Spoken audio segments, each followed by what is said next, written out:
Les nouveaux leviers de croissance de l'industrie agroalimentaire, c'est le débat qui va avoir lieu ici maintenant autour de cette table avec des invités, des experts. Alors d'un côté, nous avons les sondeurs et puis les chefs d'entreprise qui font des études pour savoir quels sont les leviers. Et de l'autre côté, les producteurs. On va vous appeler comme ça, mais même si on va regarder plus en profondeur.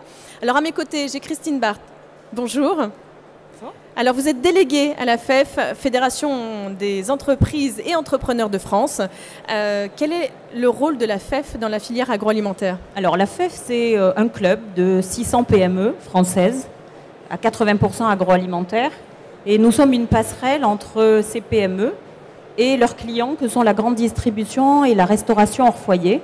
D'accord. Passerelle pour faciliter le décryptage, le développement des affaires, dans une ambiance en dehors du box, en aménageant la relation commerciale, parce que la PME, ce n'est pas un groupe financier, ce n'est pas la multinationale, les atouts et les handicaps ne sont pas les mêmes, et qu'il est nécessaire aujourd'hui, par rapport à la distribution, d'avoir cette différenciation et cette largeur de choix.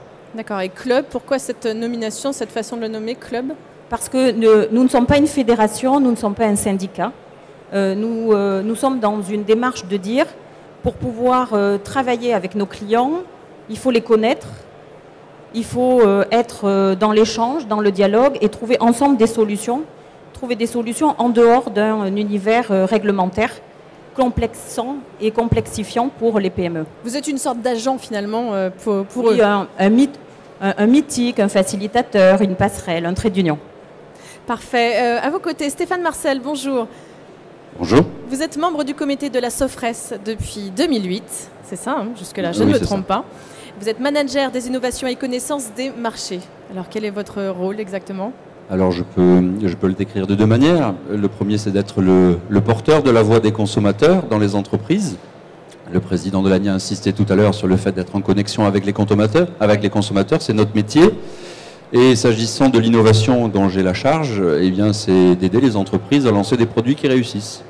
C'est comme ça qu'on peut résumer notre métier. On le fait aussi bien pour des grands groupes internationaux que pour des entreprises qui rencontrent des succès comme celle que représente monsieur, puisqu'on a eu la chance de travailler avec lui récemment. D'accord, donc vous êtes occupé, la Sofres est occupée de cette société. D'accord, oui. On va y revenir tout à l'heure. Nous avons monsieur Robert Volut. Bonjour. Bonjour. Alors quand vous vous présentez, vous dites que vous êtes charcutier. Oui, c'est vrai, c'est mon métier. C'est votre métier. Oui. Et vous êtes aussi président de la Fédération française des industriels charcutiers, traiteurs, transformateurs. Aussi bien on peut l'appeler, alors je ne sais pas si on dit FICT ou FICT. FICT, FICT, comme vous voulez. C'est charcutier. Et en quelques mots, c'est quoi alors? Écoutez, c'est une fédération qui représente l'industrie charcutière française. Il y a à peu près 250 entreprises dans cette fédération, des petites, des moyennes, des grandes, des produits, des gens dont les marques sont très très connues. Je ne vais pas les citer, mais les grandes marques de charcuterie, bien sûr, et de salaison sont dans notre fédération. D'autres qui ont des marques connues régionalement, dans le sud-ouest, dans le sud-est. Vous trouvez les stands là.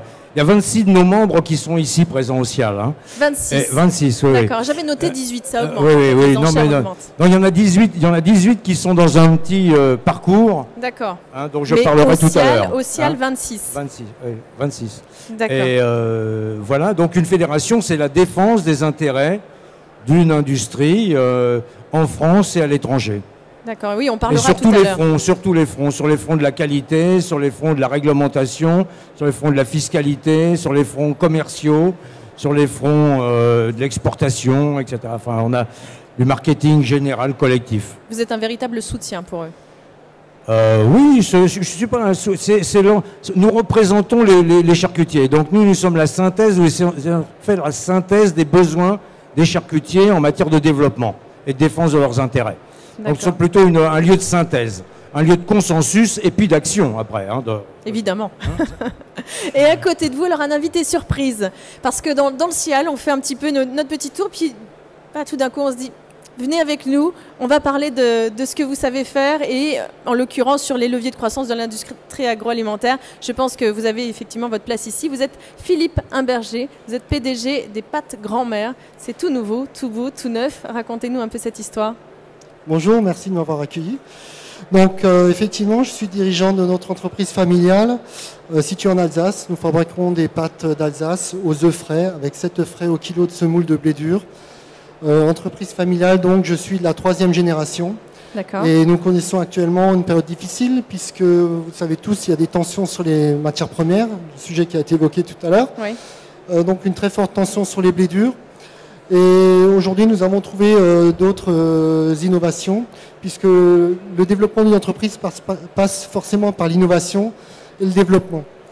Alors nous nous sommes rapprochés d'une autre entreprise récemment, les fermiers de Loué, pour créer un nouveau segment de gamme sur le marché national. Connu pour les poulets, mais là, en l'occurrence, il n'y a pas forcément de poulet, mais c'est plus sur les œufs. Nous, justement, on parlait de poulet, mais nous, dans nos pâtes, nous mettons des œufs et beaucoup d'œufs. Ce qui donne un goût différent, une texture différente, un plaisir gustatif différent. Et pourquoi avoir choisi Loué?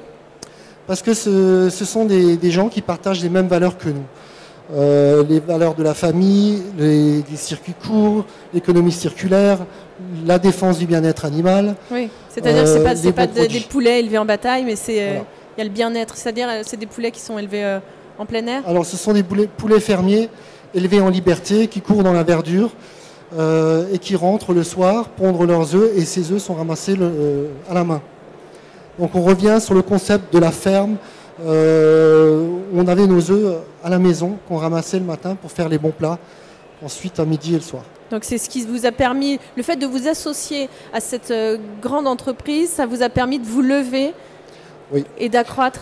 Alors, nous fabriquons 13 000 tonnes de pâtes par an. Nous ne sommes plus que 6 entreprises de pâtes en France. Il fallait trouver un autre univers. Un autre univers pour perdurer. Parce que si c'est pour faire encore 10 ans... Les pâtes grand-mère, c'est pas connu. Hein. C'est pas encore connu, j'allais dire. Pas encore, mais bientôt. Alors, si c'est pour se battre encore 10 ans à faire de la coquette et de la torsade et à détruire la valeur en réduisant les marges d'année en année, l'avenir, on ne le voit pas. Donc, on s'est positionné sur un nouveau segment de gamme, à faire des produits différents, des produits à l'ancienne, sur des moules bronze avec des textures différentes, des traitements de surface rugueux qui accrochent la sauce. Et on a donné d'autres noms à nos produits que vous voyez là. Oui, grand-mère. La traditionnelle, la savoureuse, la festive, la voluptueuse, pour marquer ce partage. D'accord. Cet univers, cette authenticité. Donc, ce sont des pâtes qui ont un peu un autre aspect, qui sont un peu plus blanches, on le voit, mais qui apportent quelque chose. Alors, mais qu'est-ce que vous pourriez nous dire justement sur le fait que vous avez réussi à combattre... La matière première est 100% française, donc les blés durs 100% français, les œufs forcément de Loué 100% français. Donc on est sorti de ce marché spéculatif mondial pour revenir sur des marchés beaucoup plus régionaux. Oui, régionaux, locaux, effectivement. Donc alors, ça c'est intéressant. Produits... Ce qui est tout à fait différent de M. Volut, qui lui exporte sa charcuterie dans les pays lointains, en Asie par exemple. Nous essayons. Comment ça se passe pour vous, l'export de votre produit? D'abord, vous savez, là j'ai apporté un saucisson, vous m'avez demandé un... Oui, bah oui, c'est mieux de le voir. Là j'ai un saucisson, même un saucisson corse, vous voyez. Ressemble à un saucisson, certes. C'est un des 450 produits de charcuterie français. Il y a plus de charcuterie que de fromage en France, hein, contrairement à ce que disait le général de Gaulle. Donc on a une grande diversité. Quand on regarde les marchés, et sur le marché français, cette grande diversité s'exprime depuis des décennies et même des siècles. Hein, la charcuterie fait partie des produits emblématiques de l'alimentation française, au même titre que le pain, le vin, le fromage, la charcuterie. Hein, ça fait partie des quatre piliers de l'alimentation française. On est populaire, c'est un produit populaire. À partir de là, ce marché français, ça représente 92% de nos ventes. 92% de la fabrication, des productions françaises sont vendues en France. Et seulement 8% sont exportées. Et quand on sait que nous sommes que 65 millions et qu'il y en a 6 milliards autour, on se dit qu'il y a d'autres marchés que le marché français. Surtout, élément supplémentaire, c'est que ce marché français devient de moins en moins rentable. Car la pression que l'on a entre la volatilité des prix des matières premières, pour nous c'est le porc, la volaille, le bœuf, c'est de la viande, nos matières premières, et puis la pression de la grande distribution dont parlait Jean-Philippe Girard tout à l'heure, et la pression qui ne se resserre pas, qui est plutôt en train de monter. Sur les prix notamment. Sur les prix, avec une guerre des prix qui se mène entre eux. Et bien sûr, c'est nous qui finançons, nous fournisseurs. Évidemment, c'est vous qui en pâtissez. C'est nous qui finançons la guerre des prix des enseignes. Donc ça, c'est un vrai sujet. Donc on se dit, on ne peut pas rester, si on veut continuer à développer nos entreprises, on ne peut pas rester scotché sur ce marché français. Il faut absolument qu'on ouvre d'autres marchés. Et ce que l'on fait, c'est que l'on a donc essayé avec nos adhérents et le soutien des pouvoirs publics d'ouvrir des marchés, non pas seulement en Union européenne, parce que ces marchés-là sont ouverts et à la disposition des entreprises. Alors là, on mène des actions collectives assez classiques, des semaines commerciales de la charcuterie, chez Reveux, chez Sainsbury, etc., chez Mercadona, etc., etc. Et puis par contre, quand on est dans les pays tiers, ça c'est du long cours, on est essentiellement des PME. Sur les 250 entreprises, il y en a 200 qui ont moins de 250 personnes. Donc, moi, je représente des PME. Et donc là, ces gens-là, ces entreprises-là n'ont pas les moyens, toutes seules, d'aller, bien sûr, prospecter en Chine, prospecter au Japon, prospecter en Corée, prospecter aux États-Unis. Oui, en plus, il y a des barrières sanitaires qui sont très rôle, fortes. en fait. Donc ça, c'est notre rôle. Donc elle nous délègue, c'est ce rôle d'ouvrir les marchés. Moi, je suis dans 15 jours, je suis à Tokyo, je fais des conférences à Tokyo et à Kyoto sur la charcuterie française, donc avec des chefs japonais, avec disons des acheteurs des grandes chaînes japonaises pour vendre la charcuterie française. Alors, Christine Barthes, j'ai vu que vous aviez envie de réagir par rapport à ce que disait M. Volut. Pour vous, c'est un véritable levier de croissance d'ouvrir justement ces marchés ? Alors, on pourrait dire ne pas mettre les œufs dans le même panier, parce qu'effectivement, il y a nécessité aujourd'hui à ce que les PME, les entreprises, développent et multiplient les contacts avec les consommateurs. Et les consommateurs, c'est les différents circuits de distribution. Oui. C'est bien sûr le B2B, c'est bien sûr la vente directe, c'est la grande distribution, et c'est aussi l'export. Et pour rebondir sur ce que vous disiez, l'export, c'est compliqué. L'export, c'est une stratégie, c'est du travail long terme. Et la PME aujourd'hui, elle n'a pas nécessairement toujours les moyens pour aller de l'avant. Et là, l'intérêt, qu'est-ce que c'est ? C'est de mutualiser, c'est de chasser en meute, c'est de travailler à plusieurs, c'est d'aller conquérir les marchés. C'est ce qui se fait et ici. conquérir les marchés de manière régulière et récurrente. Et je pense que Philippe peut évoquer son expérience à l'export pour étayer. Monsieur Stéphane Marcel, pardon. Alors, puisque chacun y va de son expression, on pourrait dire aussi qu'il ne faut pas mettre la charrue avant les bœufs. Alors, on y va, dans les expressions, on y va. Il y en a d'autres, peut-être. Et bien évidemment, toutes les sociétés ne peuvent pas se payer des très très grosses études, mais les fédérations le font parfois, y compris avec nous. Et moi, ce sur quoi je voudrais insister, c'est que quand bien même les stratégies d'export sont des véritables sources d'opportunités de développement pour les entreprises, bien connaître les besoins des consommateurs, c'est certainement une des conditions indispensables et nécessaires au succès. Et ce n'est pas vrai uniquement dans les secteurs ou les industries que vous représentez, c'est vrai dans tous les univers. Et nous, on se rend compte que trop souvent, puisqu'on parle aussi d'innovation aujourd'hui, les gens mettent la charrue avant les bœufs, autrement dit, ils font pas d'études, ils ne font pas d'études. Ils font pas assez d'études, ça c'est évident, mais ils pensent les innovations, les produits, les nouveautés, avant de penser à la place qu'elles vont pouvoir trouver sur le marché. Et c'est vrai tout autant pour les marchés émergents que pour les marchés saturés comme les marchés européens. Et la bonne nouvelle pour tout le monde, c'est qu'il y a toujours de la place, y compris sur des marchés saturés, très encombrés, comme les marchés européens, où la plupart des besoins sont aujourd'hui comblés. On trouve toujours des opportunités. Alors c'est vrai que moi je suis le porte-parole des consommateurs aujourd'hui et c'est un petit peu notre métier, mais je voulais insister sur le fait qu'une des principales causes d'échec aujourd'hui, et c'est un chiffre que moi je connais depuis que je travaille dans cette industrie, c'est l'insuccès lié au lancement, aux rénovations, quelles que soient les sources, hein, il oscille entre 75 et 90% de nouveautés qui ont disparu des linéaires et des rayons au bout de 1, 2 ou 3 ans. C'est quelque chose qui doit nous interroger tous. Ouais, c'est parce qu'en fait, ça n'a pas été assez ciblé.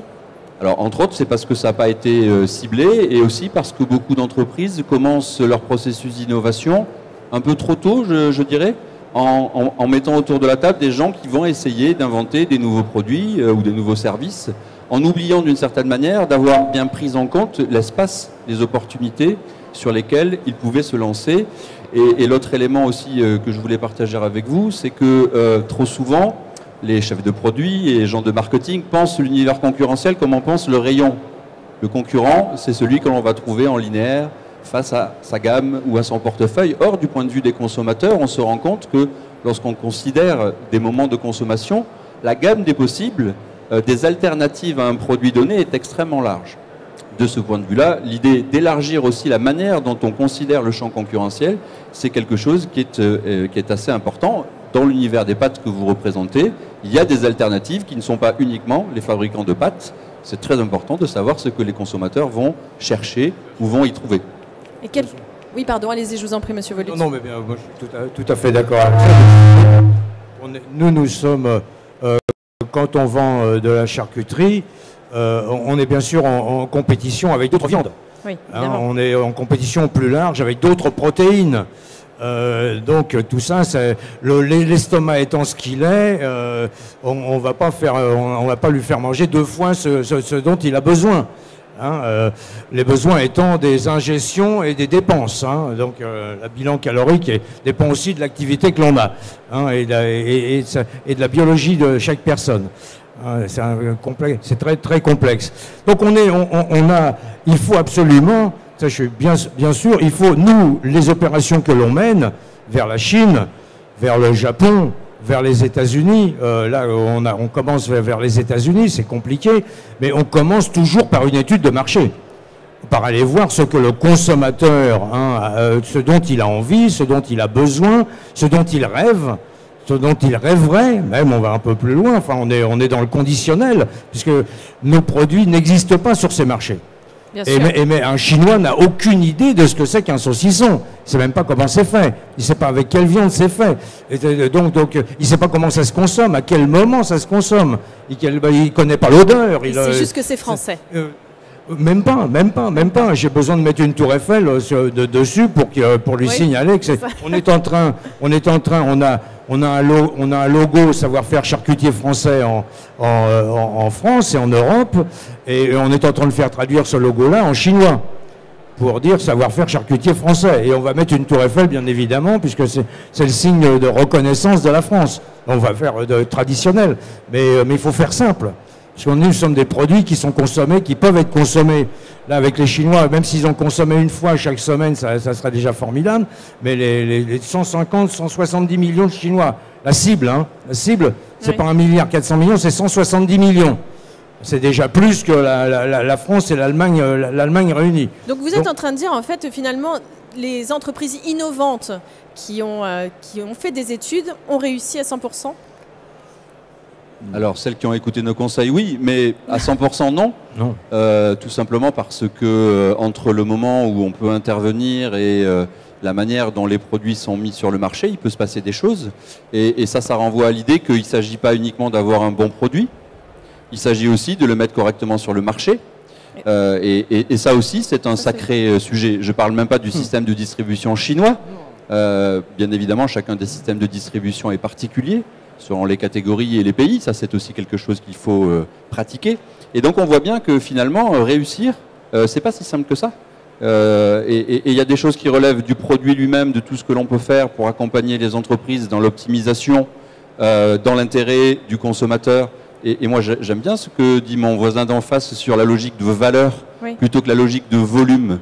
Parce que courir après les volumes, ce n'est pas forcément la meilleure route à suivre. C'est pas la quantité, c'est la qualité. Exactement. Et à côté de ça, on voit bien que quand bien même on a développé une belle proposition de valeur pour le consommateur, il y a encore une bonne partie du travail qui reste à faire, qui est le mettre face au bon consommateur dans les bonnes conditions, qui renvoie à des problématiques de distribution ou de plan marketing qui deviennent extrêmement compliquées avec les réseaux sociaux et toutes ces choses-là. C'est un vrai travail d'équipe finalement, chacun a sa place. Les innovants, les études, et puis après vous, Christine Bard, vous arrivez pour mettre ça un petit peu en avant, faire la promotion de tout ça. C'est une recette. C'est une recette avec différents ingrédients, et tous les ingrédients sont importants. Bien sûr, le positionnement, la réponse à une attente consommateur, le bon canal, la bonne diffusion, et ensuite le bon accompagnement jusqu'au consommateur final, parce que c'est lui qui a le dernier mot. Et c'est lui qui va faire que la marque, le produit, va être pérenne dans le temps, comme du jour au lendemain, avoir un verdict fort qui va être une déconsommation ou un non-achat. Quelles sont les perspectives d'avenir sur l'agroalimentaire dans les années à venir? Vraiment la diversification. La diversification, c'est aller toucher le consommateur dans tous ses instants de consommation, dans tous ses moments de déplacement. Et c'est en définitive être omniprésent. C'est pas choisir un canal, mais c'est être omnicanal. C'est aller chercher, et c'est ça qui est compliqué, surtout pour des entreprises de petite taille. Ça veut dire être partout. Être partout, mais c'est l'indépendance dans l'interdépendance, c'est-à-dire trouver des solutions nouvelles, trouver des solutions agiles, oui, pour les nouveaux services, les nouveaux services pour aller en masse et y aller à plusieurs. D'accord, c'est pas être seul finalement. Je rajouterais qu'il faudrait aussi savoir se protéger son univers. Oui. C'est pour ça qu'il faut bien se poser les bonnes questions et réunir les conditions. Nous avons personnellement été confrontés à des copies. Oui. Des copies de nos produits, c'est pour ça que nous avons œuvré pour obtenir notre IGP.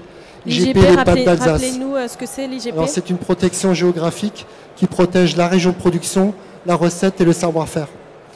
Ce qu'on a ajouté dans nos produits, nous avons une deuxième IGP. En nous rapprochant des éleveurs de louer, nous avons intégré dans nos produits IGP un ingrédient IGP. Et vous avez là le premier produit qui va rentrer dans les linéaires avec une double IGP. Voilà. Bah, bravo, félicitations. Merci. Oui, les IGP, les signes de qualité, sont fort importants. Je pense que ça fait partie des critères d'achat des consommateurs. Ça n'arrive pas en premier quand même, mais faut pas se leurrer. Ça arrive plutôt en 5-6e position. Mais j'avais un commentaire sur une entreprise. Le problème de l'entrepreneur, c'est de choisir. C'est de choisir son produit, c'est de choisir son segment, c'est de choisir sa technologie, c'est de choisir son canal de distribution, c'est de choisir ses marchés. Et choisir son équipe. Et donc ça c'est très difficile. Donc moi je ne vois pas d'entreprise, même les plus grandes, les très très grandes multinationales sont tout marché, tout circuit et tout, bien évidemment. Mais dès le moment où on se situe avec une entreprise qui fait 20 millions, 30 millions de chiffre d'affaires, celles qui réussissent sont des spécialistes, et spécialistes en tant que produit, en tant que segment sur le marché du produit. Par exemple, monsieur cible le segment premium des pâtes. Bien évidemment, il n'est pas en train de viser le standard du marché, donc il est sur 15-20%, un segment qui doit représenter grosso modo 15 à 20% du marché des pâtes, et là-dessus il va essayer de trouver sa place, et d'avoir la place numéro 1 largement supérieure à celle du numéro 2. Mais à vous entendre, ça paraît facile quand même. Non, ça c'est ce que là je fais un peu un cours de marketing, mais c'est tout à fait compliqué. D'abord, décider, choisir, c'est compliqué. Choisir, c'est très compliqué. On a 1000 opportunités dans ce salon. Vous avez 1000 opportunités de marché. Alors, quels sont les conseils qu'on pourrait donner justement à ces entrepreneurs qui souhaitent investir et réussir, faire leur place au sein du marché? Je peux me lancer? Allez-y, je vous en prie. Et vous compléterez si je dis des bêtises. Alors là, je souscris tout à fait à ce que vous venez de dire. Moi, je crois que l'essentiel, c'est de choisir ses batailles et de ne pas courir tous les lapins, lièvres, œufs, vos cochons en même temps. Ça, c'est très important. Ou jambon et charcuterie. Ça, c'est le premier point, parce que je ne crois pas qu'on puisse viser l'excellence dans tous les univers. et que parallèlement les entreprises ont leur propre ADN, leur propre capacité à fabriquer un certain nombre de choses, ce qui ne les rend pas éligibles à délivrer de la performance tout le temps, sur tous les marchés et sur toutes les catégories. Ça, c'est le premier point. Le deuxième point, c'est d'arrêter la course au volume et essayer de justifier ou d'essayer de lancer gros. C'est mieux de lancer pérenne et profitable, ce qui renvoie à un autre élément, qui renvoie aussi à la question de la valeur qui vous est chère. Ça, c'est un autre élément. Et ce qui me paraît aussi très important, et c'est ça qui rend le métier intéressant, passionnant et difficile, c'est qu'il y a quelques règles d'or, on sait quelles sont les conditions du succès, mais elles varient selon les pays et selon les catégories. Sinon, on ne ferait pas d'études de marché, et moi j'en serais bien triste.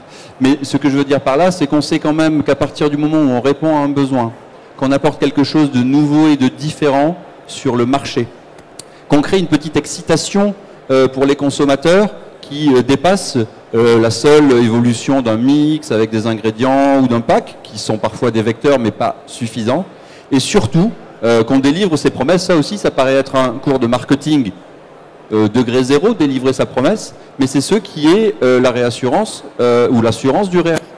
Parce que le travail n'est pas fait uniquement lorsqu'on est sur le marché. Le travail, pour ceux qui sont des chefs d'entreprise, c'est de développer un revenu et une croissance durable. Le travail est fait lorsqu'on assure les conditions du réachat du produit. Donc ça, c'est aussi un autre élément qui est fondamental, et c'est vrai que ça relève du marketing pour les nuls, de délivrer sa promesse, mais c'est quelque chose qui, pour moi, est fondamental, mais j'aimerais bien vous entendre sur ça. Ah, voilà, il vous renvoie la question, mais allez-y, je vous en prie. Non, mais là, vous voulez que je vous donne toutes mes recettes? Non, il faut simplement beaucoup de bon sens. Il ne faut jamais dégrader la qualité et se donner les moyens. Alors, si vous n'avez pas les moyens en interne, il faut aller les trouver à l'extérieur. Qu'est-ce que vous appelez le bon sens? La logique. Oui, ça j'ai bien compris, mais finalement, ça veut dire quoi dans l'intuition? De l'intuition. Pour vous, c'est l'intuition? De l'intuition et du courage. Parce qu'il faut oser. Voilà. Faut oser. Faut oser. Et il faut surtout ne pas se décourager.